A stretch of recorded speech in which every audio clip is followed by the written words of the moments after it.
एक गांव में एक चुड़ैल का साया था जिससे उस गांव के लोगों की जिंदगी ही बदल गई। आइए देखते हैं कि गांव के लोगों के साथ क्या हुआ था। एक दिन गांव की 3 औरतें जिनका नाम श्यामा, रूपा और सपना होता है, आपस में बैठकर बातें कर रही होती हैं। अरे रूपा बहन, मैं तुम्हें क्या बताऊं, मेरी सास ने तो मेरा दिमाग खराब कर रखा है। अगर मेरा बस चले तो मैं उसकी जान ही ले लूं।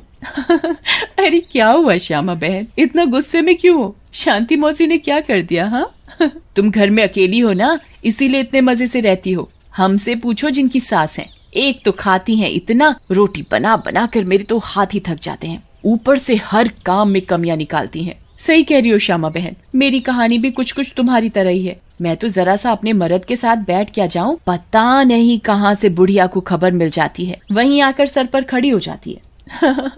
हाँ ये तो चिंता की बात है सपना बहन, मौसी को समझाओ, नहीं तो दादी कैसे बनेंगी। रूपा की बात सुनकर तीनों जोर जोर से हंसने लगती हैं। तभी उनकी नजर एक गोलगप्पे वाली पर पड़ती है। गोलगप्पे वाली बहुत ही सुंदर होती है, उसे देखकर तीनों से रहा नहीं जाता और वो तीनों गोलगप्पे वाली के पास चली जाती हैं। अरे तुम तो औरत होकर गोलगप्पे बेच रही हो।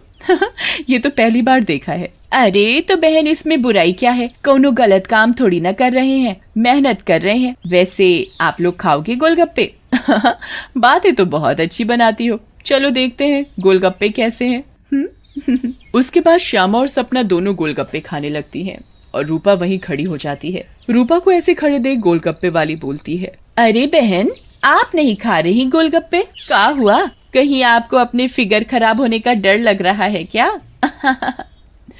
अरे नहीं, ऐसी बात नहीं है, मैं बस बाहर का सामान कम खाती हूँ और कोई बात नहीं, इन दोनों को खाने दो। श्यामा और सपना गोलगप्पा खाने के बाद बोलती हैं, अरे वाह गोलगप्पे वाली, क्या गोलगप्पे हैं, मुंह से तो स्वाद ही नहीं जा रहा, मजा आ गया। ऐसे गोलगप्पे मैंने जिंदगी में कभी नहीं खाए, तुम तो रोज आया करो, मैं तो रोज ही खाऊंगी। हाँ हाँ बहन जी, ये भी कहने की बात है, अब तो मैं रोज ही आया करूंगी, नया नया काम जो खोला है। उसके बाद वो गोलगप्पे वाली वहाँ से चली जाती है और वो तीनों औरतें भी अपने अपने घर चली जाती हैं। अगली सुबह रूपा पानी भरने के लिए कुएं पर जाती है। वहाँ औरतें आपस में बातें कर रही होती हैं। अरे रूपा बहन, पता है तुम्हें श्यामा और सपना कहाँ है? कहाँ है मतलब? अरे अपने घर पर होंगी और कहाँ? आहा, अरे नहीं रूपा बहन, वो दोनों अपने घरों से गायब हैं। कोई कह रहा था कि उनका चक्कर चल रहा था मर्दों के साथ और उन्हीं के साथ घर छोड़कर भाग गई हैं। बेचारे उन दोनों के पति।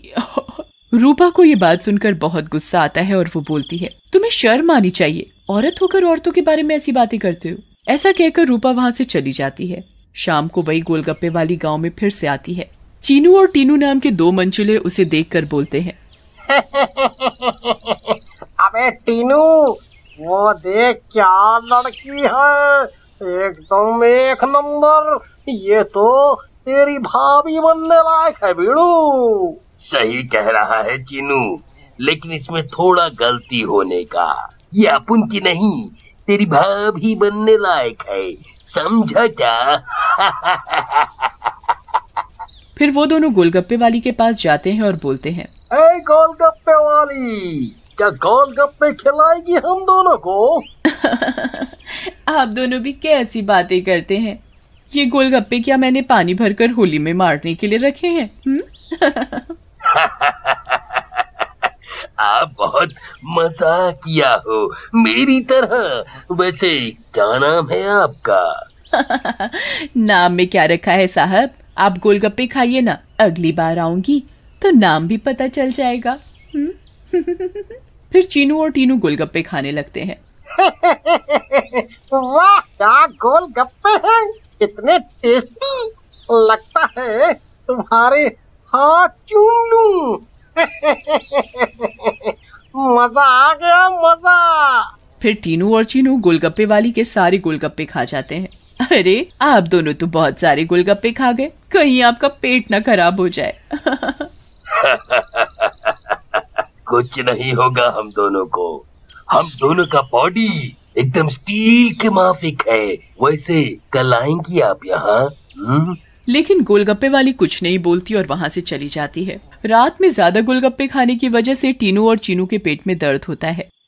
हाय रे, मर गया। अरे टीनू भाई, ये लड़की का चक्कर अपन दोनों के लिए भारी पड़ गया रे। बहुत तेज दर्द हो रहा है पेट में। सही बोल रहा है भाई, अपन के पेट में भी बहुत गुड़गुड़ गुड़गुड़ सा हो रहा है और टॉयलेट तो कई बार होकर आया। मर गया रे, फिर से आ गई। टीनू और चीनू दर्द के मारे पेट पकड़कर बैठे होते हैं। तभी वो गोलगप्पे वाली उनके पास आ जाती है और बोलती है, क्या हुआ मेरे आशिकों, ऐसे क्यों बैठे हो, पेट में दर्द हो रहा है क्या? तुम्हें पता था क्या मिलाया है तुमने इसमें, बताओ। लेकिन तभी गोलगप्पे वाली चुड़ैल के रूप में आ जाती है। उसे ऐसे देखकर टीनू और चीनू दोनों घबरा जाते हैं और भागने लगते हैं। ये क्या हो गया अपन लोगों के साथ? हम तो परी समझ रहे थे, ये तो चुड़ैल निकली। अब हम क्या करेंगे? भागो रे भागो, अपनी जान बचाकर भागो। अब हम क्या करेंगे? करेगी तो ये चुड़ैल, अगर हम यहाँ से नहीं भाग पाए, इसलिए भागो यहाँ से। लेकिन चुड़ैल उन दोनों को पकड़ लेती है और मार डालती है और वहाँ से चली जाती है। इसके बाद तो मानो ये रोज की बात हो जाती है। रोज वो चुड़ैल गोलगप्पे वाली बनकर आती और गोलगप्पे खिलाकर रात में लोगों को मार डालती। इन सब से गांव वाले बहुत परेशान हो जाते हैं और एक दिन पंचायत बिठाते हैं। पंचायत में रूपा भी जाती है। अरे भाइयों, गांव संकट में है, हम सबको मिलकर इस समस्या का समाधान निकालना पड़ेगा, नहीं तो एक एक करके पूरा गांव ही खाली हो जाएगा। तभी रूपा का पति दीनू बोलता है, लेकिन सरपंच जी, हमें तो कुछ पता नहीं है कि ये सब कौन कर रहा है, या लोग अपने आप घर छोड़कर जा रहे हैं।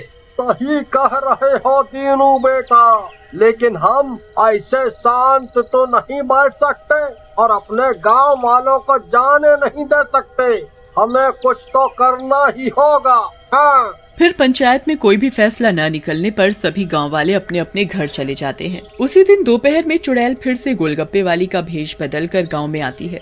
रूपा उसके पास जाती है और बोलती है, अरे गोलगप्पे वाली, जरा गोलगप्पे खिला दे, सुबह से मन खराब हो रहा है, शायद चटपटा खाने से ठीक हो जाए। लेकिन तभी उसकी नजर गोलगप्पे वाली के पैरों पर पड़ती है। गोलगप्पे वाली के पैर उल्टे होते हैं। रूपा ये देखकर समझ जाती है कि हो ना हो ये इसी का किया धरा है। रूपा सब समझने के बावजूद गोलगप्पे खाने लगती है और खाकर वहाँ से चली जाती है और दीनू के घर में जाकर सारी बात बताती है, जिसे सुनकर दीनू बोलता है, तुम पागल हो गई हो क्या रूपा? अगर उस गोलगप्पे वाली पर तुम्हें शक था तो तुमने गोलगप्पे क्यों खाए और अपनी जान जोखिम में क्यों डाली? मैंने अपनी जान जोखिम में नहीं डाली। तुमने एक बात पर ध्यान नहीं दिया, गांव में जितनी भी लाशें मिली हैं वो सिर्फ आदमियों की हैं, एक भी औरत की नहीं है। इसका मतलब ये है कि ये चुड़ैल अभी सिर्फ आदमियों को मार रही है। लेकिन रूपा, फिर भी औरतें तो गायब हो रही हैं और वो चुड़ैल निकली तो तुम उसका मुकाबला कैसे करोगी? हम औरतों में बड़ी शक्ति होती है, हम अगर अपनी पर आ जाएं तो किसी को भी अपने बस में कर ले। ये तो एक चुड़ैल है, इसे मैं देख लूंगी। तुम चिंता मत करो। फिर रूपा और दीनू अपने कमरे में सो जाते हैं। लेकिन रूपा की चिंता में दीनू को नींद नहीं आती और वो आंख बंद करके लेटा रहता है। रात में चुड़ैल उन दोनों के कमरे में आती है और रूपा को यूं आराम से सोते हुए देखकर हैरान रह जाती है। ये औरत तो वाकई बहुत निडर है, क्या मत सो रही है, लेकिन आज के बाद डरेगी। ऐसा कहकर चुड़ैल सोती हुई रूपा को उठा लेती है और जंगल की ओर चल पड़ती है। दीनू भी चुपचाप चुड़ैल का पीछा करने लगता है। चुड़ैल एक गुफा के सामने पहुंचकर रुक जाती है और गुफा को खोलती है। खुल जा सिमसिम। गुफा का दरवाजा खुल जाता है और चुड़ैल अंदर चली जाती है। दीनू भी चुपके से उनके पीछे पीछे अंदर चला जाता है। अंदर जाकर चुड़ैल रूपा को एक अंधेरे कमरे में ले जाती है और रोशनी करती है। जैसे ही वहाँ रोशनी होती है, गांव की बाकी औरतें भी रूपा को दिखाई देती हैं। श्यामा और सपना भी वहाँ होती है। अरे चुड़ैल, ये सब क्या है? गांव की औरतें, तुम ये क्या कर रही हो? लेकिन चुड़ैल कुछ नहीं बोलती। रूपा बहन, ये चुड़ैल पूर्णिमा के दिन हम सब औरतों की बलि देगी, बचा लो हमें। ये बचाएगी तुम्हें? इसकी जान तो खुद खतरे में है। तभी वहाँ दीनू आ जाता है और बोलता है, रूपा की नहीं चुड़ैल, बल्कि तू खतरे में है।